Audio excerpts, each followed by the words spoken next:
ரஜினி நடிச்ச சமீபத்துல வெளியாகி இருந்த டைட்டில் டீசரான கூலி படத்துல தன்னோட இசைய முறையா அனுமதி வாங்காம பயன்படுத்தியிருக்கிறாங்க அப்படின்னு இளையராஜா சன் பிக்சர்ஸ் நிறுவனத்துக்கு நோட்டீஸ் அனுப்பியிருக்கிறாரு. லோகேஷ் கனகராஜ் இயக்கத்துல ரஜினி நடிக்கக்கூடிய தலைவர் 171 படத்துக்கு தான் சமீபத்துல கூலி அப்படின்னு பெயர் வைத்து டைட்டில் டீசரை வெளியிட்டிருந்தாங்க. இந்த படத்துக்கு மியூசிக் அனிருத்தா இசையமைக்கிறாரு. இந்த படத்தினுடைய டைட்டில் டீசர் வெளியாகி ரசிகர்கள் மத்தியில ரொம்ப பெரிய வரவேற்பை பெற்றிருந்தது.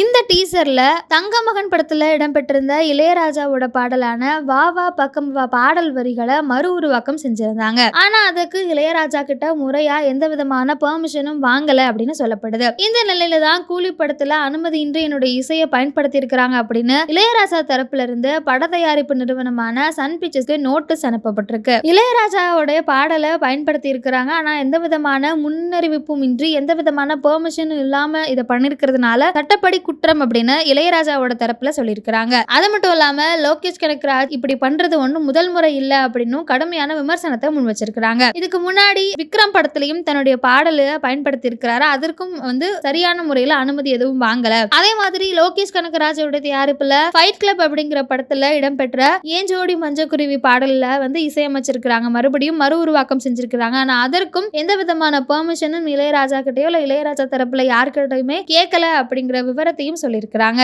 அதே மாதிரி இப்போ கூலியில் இடம்பெற்றிருக்கக்கூடிய வா வா பக்கம் வா பாடலுக்கான எந்த விதமான முன் அனுமதியும் பெறல. அதனால டீசர்ல இருக்கக்கூடிய அந்த பாடலை நீக்கணும், இல்லனா அதை மட்டும் எடிட் பண்ணி போடணும், இல்ல வேற பாடலை மாத்தணும் அப்படிங்கிற மாதிரியான விஷயங்களை இளையராஜா தரப்புல சொல்லியிருக்கிறாங்க. அப்படி எந்த விதமான ஆக்ஷனும் எடுக்கல. பாடல் தொடர்ந்து அந்த டீசர்ல இடம்பெற்று சமூக வலைதளங்கள்லாம் இன்னுமே பரவிக்கிட்டு இருந்தது அப்படின்னா நாங்க கடுமையான நடவடிக்கை எடுப்போம் அப்படின்னு சொல்லியிருக்கிறாங்க. அதற்கு சட்டப்படி நடவடிக்கை எடுக்கிறதுக்கு எங்களுக்கு உரிமை இருக்கு அப்படின்னும் இளையராஜா தரப்புல இருந்து சொல்லப்பட்டிருக்கு. சமீப காலமாகவே இளையராஜாவை மையப்படுத்திய சர்ச்சைகள் அதிக அளவு வந்துகிட்டு இருக்கு. இதற்கு முன்னாடி வைரமுத்து ஒரு விழாவில் பேசும் பொழுது ஒரு பாடலுக்கு இசை முக்கியமா இல்ல வரிகள் முக்கியமா அப்படிங்கிற மாதிரியான ஒரு அவருடைய பேச்சு ரொம்ப பெரிய சர்ச்சையும் ஏற்படுத்தி இருந்தது. அதற்கு பதிலளிக்கிற விதமா பேசியிருந்த கங்கை அமரன் வைரமுத்துவ கடுமையான வார்த்தைகளாலவே பேசியிருந்தாரு. சரியான முறையில வைரமுத்து பேசணும், அவருக்கு தலைக்கு ஏறிடுச்சு கர்வம், இனிமே நீங்க பார்த்து பேசணும், அப்படி இல்லைன்னா என்ன நடவடிக்கை எடுக்கணுமோ அதை நாங்க கண்டிப்பா எடுப்போம், இளையராஜாவை பத்தி தேவையில்லாம நீங்க பேசாதீங்க அப்படின்னு